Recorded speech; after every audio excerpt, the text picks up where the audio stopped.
So eto na nga po mga idol, Kai Sotto, malaking banta sa mga kupunan dito sa Japan B-League at head coach ng Shiga Lakes hindi makapaniwala sa nagawa ng ating pambato na si Kai Sotto. 2 beses ba naman tinalo. And bago natin yan ipagpatuloy kaibigan, huwag niyo po munang kakalimutan na i-like at i-subscribe ang ating YouTube channel and then paita rin po ng notification bell. Maraming salamat po. Well mga kaibigan, nakita naman po natin sa huling naging laban nga po ng Koshigaya Alphas kontra sa kupunan ng Shiga Lakes, back-to-back games po yun mga kaibigan, ay hindi po nanalo ang Shiga Lakes. Well, so far nakita natin ang ating pambato na si Kai Sotto ay nakapagtala talaga ng double-double sa naging laban nila mga kaibigan. Yung unang game ng Shiga Lakes at ng Koshigaya Alpha, si Kai Sotto ay mayroong 16 points, 14 rebounds at 3 blocks. Noong pangalawang game naman mga kaibigan, meron namang 18 points ang ating pambato at meron po siyang 12 rebounds at masasabi natin na ito ay consistent game na ng ating pambato na si Kai Sotto mga kaibigan. Sa dalawang game na yon, nakapagtala na agad ang ating pambato ng 34 points, 26 rebounds at 5 blocks, which is talagang very unexpected ito mga kaibigan.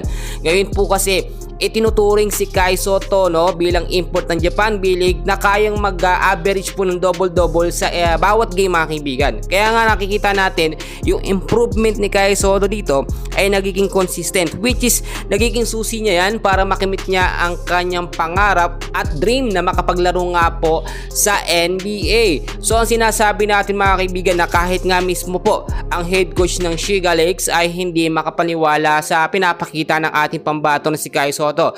Both defense and offense ay mas gumagaling si Kai Sotto mga kaibigan. Nakikita nyo, kapag walang Kai Sotto o hindi nakakasama sa lineup si Kai or may injured si Kai, hindi nakakapaglaro, nahihirapan po ang Koshigaya Alphas na makapuntos or manalo sa game. Inaasahan natin na sa magiging next game nga po mga kaibigan ng kupunan nga po ng Koshigaya Alphas, ang magiging next game nila kontra naman po sa kupunan ng Mikawa sa January 4 pa po yan. Inaasahan natin na mas mag-i-improve pa at mas gaganda pa ang stats ng ating pambato na si Kai Sotto. At dahil nga po sa bagong taon, ng New Year na po yan mga kaibigan, inaasahan natin na dyan na po muli magkakaroon ng spot ang ating pambato na si Kai Sotto para mapansin po ng mga NBA teams or ng mga NBA scout. Tulad na lamang po ngayon, nakita naman natin ang Sacramento Kings. Pilipino na po mga kaibigan ang head coach mga kaibigan, si Coach Jimmy Alapag. Napakalaking factor niyan para itong si Kai Sotto ay mailapit mga kaibigan or matulungan pong makapasok sa NBA. Ang kinakailangan na lang ng ating pambato na si Kai mga kaibigan ay maging consistent, mas palaking sin pa ang kanyang opensa at depensa. Siyempre, pinaka main role talaga ni Kai Sotto sa ilalim, yung rebound mga kaibigan at yung depensa mas palakasin mga kaibigan. Wala pong imposible. Kaya nga po sabi natin ay talagang jackpot ang Koshigaya Alphas sa ating pambato na si Kai Sotto dahil nga napakabilis matuto, talagang nag-i-improve bawat game, may consistent game mga kaibigan at talagang nakita nyo hindi siya nagpapabaya. So mga kaibigan, yan lamang pong update natin and please huwag nyo kalimutan na i-like at i-subscribe ang ating channel. Maraming salamat po.